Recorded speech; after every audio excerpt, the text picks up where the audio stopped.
guys, what's up? It's Shot by Christian. Today I want to do something a little bit different than I usually do on my YouTube channel, and hopefully somewhere down the line in the future I can start doing more videos similar to this. I get questions all the time about what gimbal I use, what camera I use, what lens I use, how I'm shooting, what settings I'm shooting. So today's video is going to be focused on just the camera gear that I use and why I use it. So we'll jump right into this. So the first thing is this Nicker Mat 35mm. I have three 35mm. Like I said, I really don't use them a whole lot, but they're pretty cool to have, and I would really like to learn more about film somewhere down the line in the future. But yes, so sorry I can't tell you a whole lot about this, but yeah. So the next thing is another 35mm. It's a Ricoh KR Super 2 Mark II. Another 35mm. I forgot to go over the lenses that are on these. It has a 35-70 f3.5 lens on this. Like I said, I really know a whole lot about the 35mm, but hopefully somewhere down the line I'll be able to put these babies into action. Okay, so the next thing is a 35mm lens that I have. It is a Nicker 28mm f3.5 prime lens. Not much to say about this. I wish I could give you guys some examples of what it looks like and everything like that, but don't really use those a whole lot. Alright, so the next thing is my last 35mm lens. This is a Nicker S 50mm f1.4. A little bit bigger than the 28mm, but this is another prime lens. Okay, so the first of my DSLRs, up first is my Canon 7D. Back when I first started, I had a T2i, and then I got this 7D, which at the time I thought was a big upgrade, which it was, but at one time I was shooting everything I did on this 7D. I did photos, video, I was shooting weddings on this thing, car videos. It's definitely something I don't really use a whole lot now, especially for video, only because it shoots 720 at 60 frames. You can't get that 60 frames at 1080. So personally, for me, this doesn't have a whole lot of uses. I do use it as a backup camera, and it still takes decent photos if you throw a good lens on it. So next is the Canon 70D. So a while back I had an opportunity to rent the Canon 80D, and it was alright. The main reason why I rented it was for its autofocus. They had autofocus tracking, and I used it to shoot a car show, and it did alright. This camera is amazing. So it's the same thing, it's a 70D, so it's you still can't get 60 frames at 1080, but the image quality off the 70D I was very, very impressed with.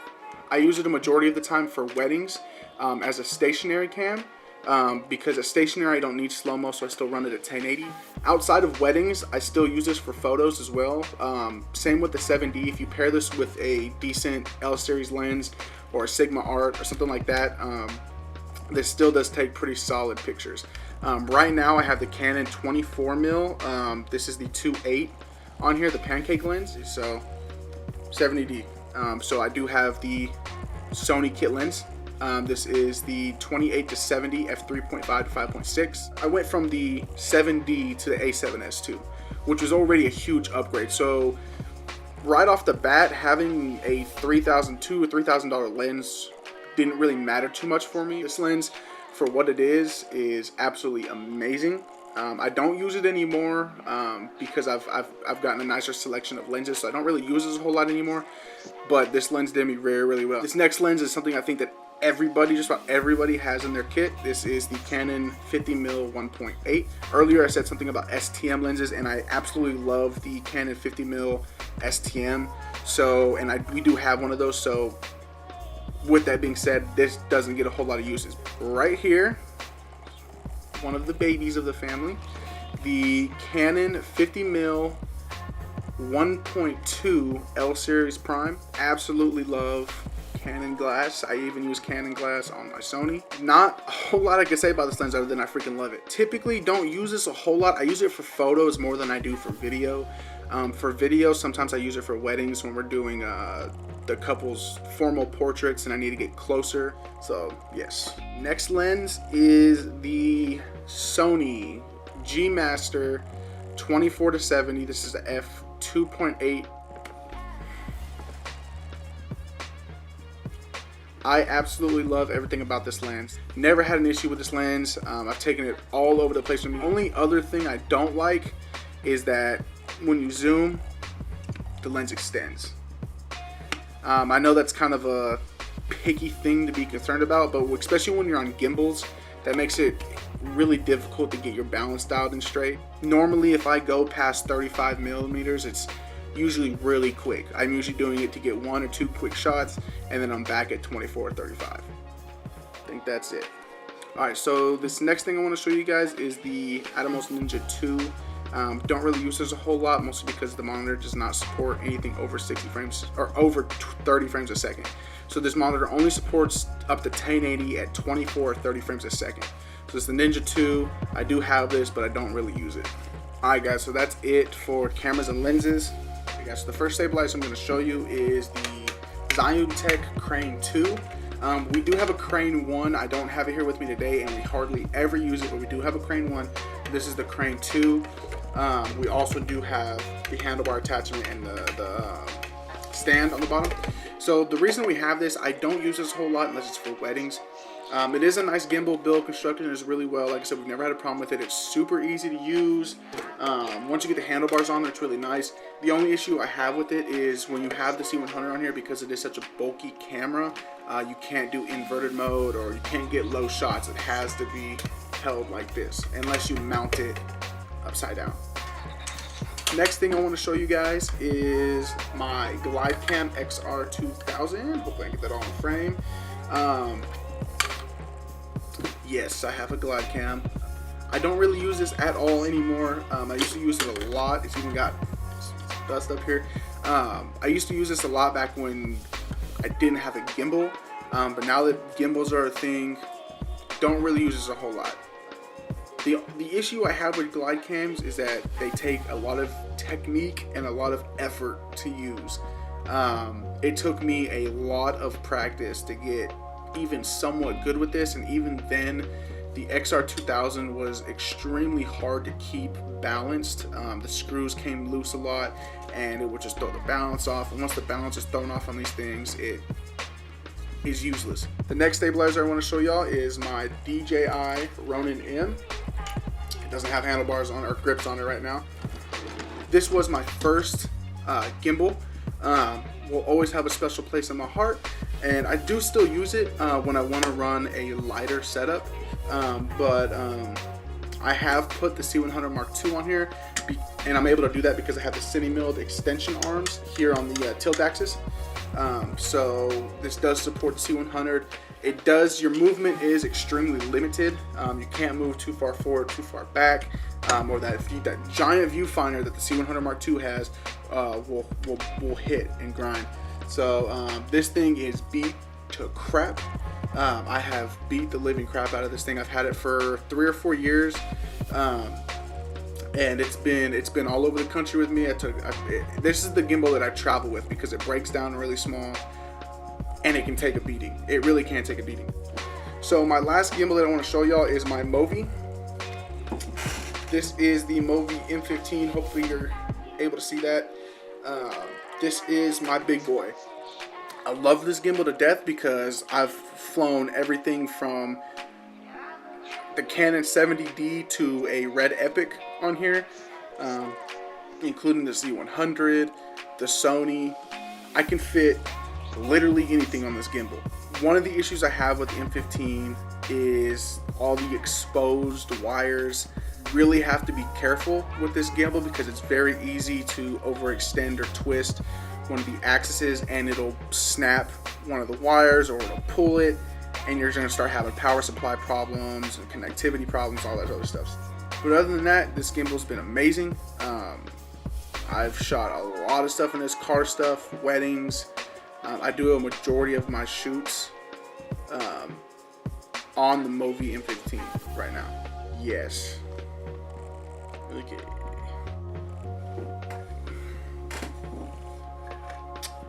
Alright guys, so the one of the last things I'm going to show you is my Sony A7, but I have it completely rigged out. This also shows a lot of the other stuff that I use for a lot of my shoots. So here we go. Bam, bam, bam, bam. I'm not sure if y'all can see all that,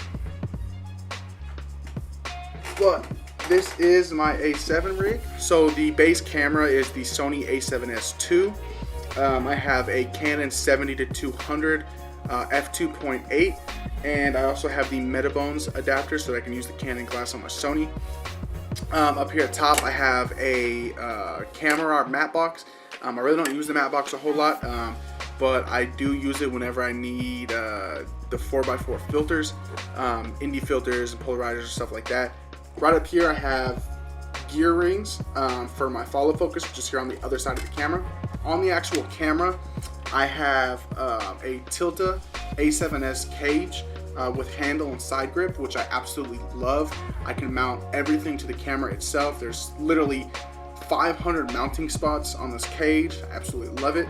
Right here on top, I have a Rode NTG4 Plus microphone, one of the best shotgun mics out there on the market. I haven't gotten a chance, I haven't had it that long, so I haven't had a chance to really do a lot of stuff with it, but what I have used it for has been absolutely insane. The audio is crisp and clear. The battery lasts forever. I've had this only a few months.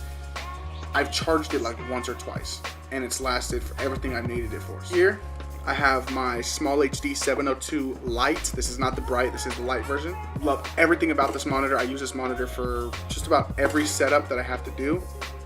My focus is tripping. Alright, so right here on this side is my Zoom H5 right here. I wanted a recorder for a really long time. I actually haven't had this recorder that long. I bought it when I was in LA back in August, so only a couple months ago. But this is what my Rode NTG4 is feeding into. At the back of the rig here, I have an V-mount battery that it powers. Currently the V-mount battery on this rig only powers the camera. The Sony can run off these V-mount batteries for close to 6 to 8 hours. This is an IDX Endura, so IDX is one of the better brands when it comes to V-mount batteries. Other than that, the only things I really have on this rig, I have a couple of small rig magic arms, and then I have a Delve Cam magic arm. Two of them are 7-inch magic arms, and the other one is a 5-inch. The only other thing I didn't show off was the follow focus system right here. It's hooked up, and then I also have a lens support that's underneath here. Lens support right here. But yeah, that's pretty much it for this. I'll show you guys one more time. So the only other thing I really need to go over is the camera that I'm shooting this video on. This video is being shot on the Canon C100 Mark II. I shoot a vast majority of all my stuff on currently. This camera is at every single one of our weddings. I do a lot of my car shoots with this camera. Music videos, I shoot majority on this camera. The image quality that comes out of this camera is phenomenal. The only issue I have with the C100 Mark II, well, there's actually two issues I have with the C100 Mark II. The first one is the viewfinder. The viewfinder is very large and you can't take it off. The only other thing I have an issue with this camera is that 1080/60 is as good as it gets. Now, for the image that you get out of it, it's completely worth it, and that's why we bought it. Another thing I love about the C100 Mark II is the autofocus system. The autofocus is absolutely insane. Autofocus is a must when I buy cameras that I know I'm going to use every day. So the dual pixel autofocus that Canon has is to die for. The lens that I'm shooting on here right now is the Canon 24mm f1.4 L series. This is the primary lens for all of my shoots. It's either between that or the G Master Sony lens that I use for my Sony. So another thing I'd like to talk about that I don't actually have here with me today is my Manfrotto tripod. It's a 502A fluid head, and then I have the 546 GB legs. Absolutely love the tripod. I'm a big believer in spending a lot of money on a tripod and it'll last you the rest of your life. The last thing that I want to go over today is what I use to edit on. So I have a couple different platforms, but I try to keep everything on Apple. This is my Apple MacBook Pro. This is the 2019 version. It's the brand new, the newest one out on the market. This thing is an absolute beast. I originally bought it for travel to edit on the road. This is what I use to do some of my editing on. I also have an iMac over here on the other side of my desk. It's like a mid 2017 model iMac. That's just kind of some of the stuff that I use to shoot: cameras, gimbals, editing, lenses, that kind of stuff.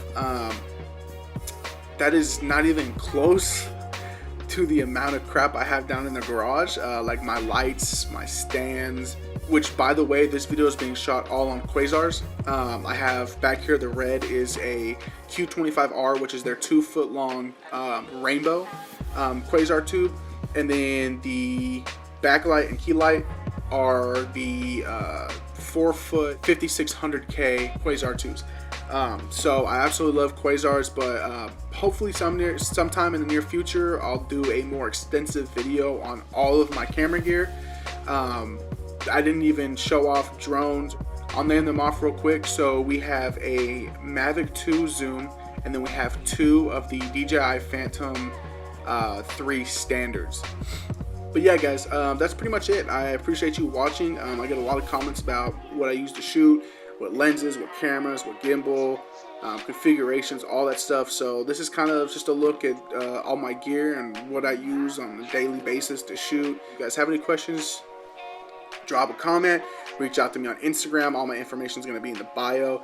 If you guys want me to start doing more videos like this, let me know too. It's kind of a newer thing for me. This is my first video I've ever done like this. Normally I'm on the other side of the camera, but who knows, maybe we'll make it a normal thing. I'd also like to start doing editing tutorials. I get a lot of questions about different transitions and stuff in some of my videos. And I'd really like to start doing behind the scenes videos. That way people can get a more in-depth look of how I work and my processes and setups and stuff like that. So let me know, guys. Thanks for watching.